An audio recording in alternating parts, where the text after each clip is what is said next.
Hi, chicken curry చేసుకుందామా? ఎంతో టేస్టీగా, డెలీషియస్గా, యమ్మీగా ఉండే కర్రీ బ్యాచిలర్స్ కూడా చాలా ఈజీగా చేసుకోవచ్చు. ఇదిగోండి, ఈ విధంగా ఫ్రై చేసుకుందాం. ఇదిగోండి, కలర్ చేంజ్ అయింది కదా. ఇప్పుడు పసుపు, కారం, ఉప్పు వేసి ఒకసారి అంతా కలుపుకుందాం. తర్వాత ముందుగా క్లీన్ చేసి పెట్టుకున్న చికెన్ ఉంది కదండి, ఆ చికెన్ని కూడా ఇందులోని వేసేద్దాం. ఇలా వేసిన తర్వాత ఉప్పు కారం అంతా పట్టేలా చికెన్ పీసెస్ని చక్కగా ఈ విధంగా కలిపి ఫ్రై చేసుకుందాం. చక్కగా ఈ విధంగా కలుపుకుంటే ఉప్పు కారం అనేది చక్కగా పడుతుందండి పీసెస్కి.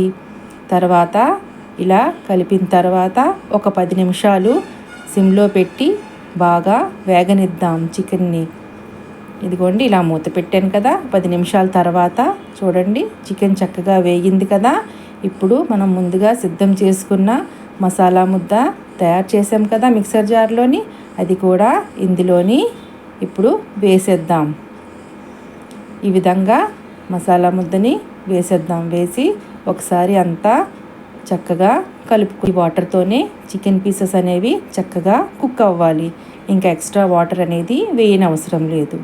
ఇదిగోండి, ఇలా వేసి అంతా వేసి ఇలా కలిపి గరం మసాలా లేదా చికెన్ మసాలాని వేసి ఒకసారి అంతా ఇలా కలిపి ఇంకో 15 నిమిషాల పాటు మీడియం ఫ్లేమ్ మీద కుక్ చేద్దాం.